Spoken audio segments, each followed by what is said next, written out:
7 राज्यों की 13 विधानसभा सीटों पर हुए उपचुनाव में बीजेपी को बड़ा झटका लगा है।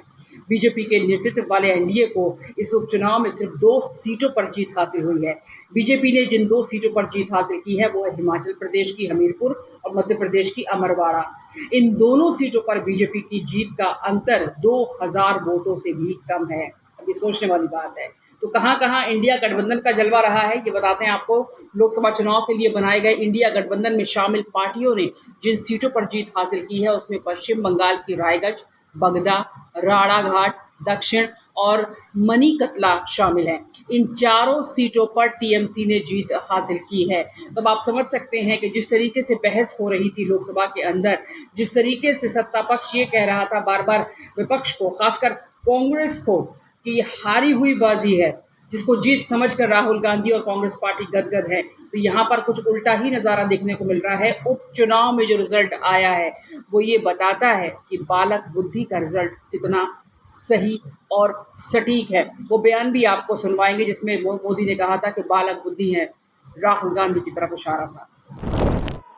आदरणीय सभापति जी, बालक बुद्धि में ना बोलने का ठिकाना होता है और न ही बालक बुद्धि में व्यवहार का कोई ठिकाना होता है।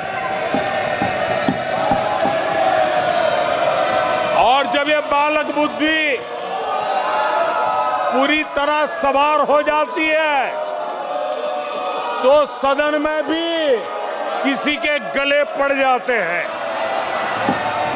ये बालक बुद्धि अपनी सीमाएं खो देती है। हिमाचल प्रदेश की कुल 3 विधानसभा सीटों पर उपचुनाव हुआ। यहां कांग्रेस पार्टी की 2 सीटों पर जबकि भाजपा को 1 सीट पर जीत हासिल हुई।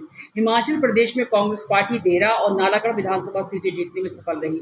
देरा सीट पर हिमाचल के सीएम की पत्नी कमलेश ठाकुर और नालागढ़ से हरदीप सिंह बावा जीत हासिल करने में सफल रहे हैं। तो कैसे कैसे पड़ाव आते गए, कैसे कैसे जीत हासिल करता गया इंडिया गठबंधन, ये बहुत ज़रूरी है और अहम है ये उपचुनाव। पंजाब में सिर्फ 1 सीट पर चुनाव हुआ था। यहाँ सत्ताधारी आम आदमी पार्टी के प्रत्याशी मोहिंदर भगत 37,000 वोटों से जीतने में सफल रहे हैं। दक्षिण भारत के राज्य तमिलनाडु की विकरवंडी विधानसभा सीट पर हुए उपचुनाव में सत्ताधारी डीएमके ने 54,000 से ज़्यादा वोटों से जीत हासिल की है।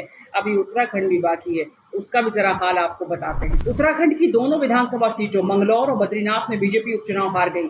मंगलौर विधानसभा सीट पर कांग्रेस के मुस्लिम प्रत्याशी काजी मोहम्मद निजामुद्दीन को 422 वोटों से जीत हासिल हुई। बद्रीनाथ विधानसभा सीट पर कांग्रेस 5,000 से ज्यादा वोटों से जीतने में सफल रही है। और बद्रीनाथ क्यों अहम है ये भी आपको बताएंगे आगे।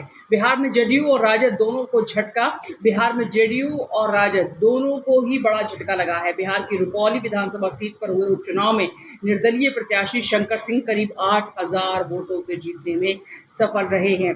यहाँ एनडीए ने कलाधर प्रसाद मंडल और राजद ने बीमा भारती को अपना प्रत्याशी बनाया था। यहाँ बीमा भारती तीसरे नंबर पर रही, वहीं 37,668 वोटों से चुनाव हारी। उत्तराखंड में 2 विधानसभा सीटों पर हुए उपचुनाव में भारतीय जनता पार्टी को करारा झटका लगा है। बीजेपी प्रदेश की मंगलौर और बद्रीनाथ दोनों ही सीटों पर हार गई है। इन दोनों सीटों पर कांग्रेस ने जीत दर्ज की है। बड़ी बात यह है कि यूपी की अयोध्या के बाद अब बीजेपी को उत्तराखंड की बद्रीनाथ सीट पर भी हार का सामना करना पड़ा है।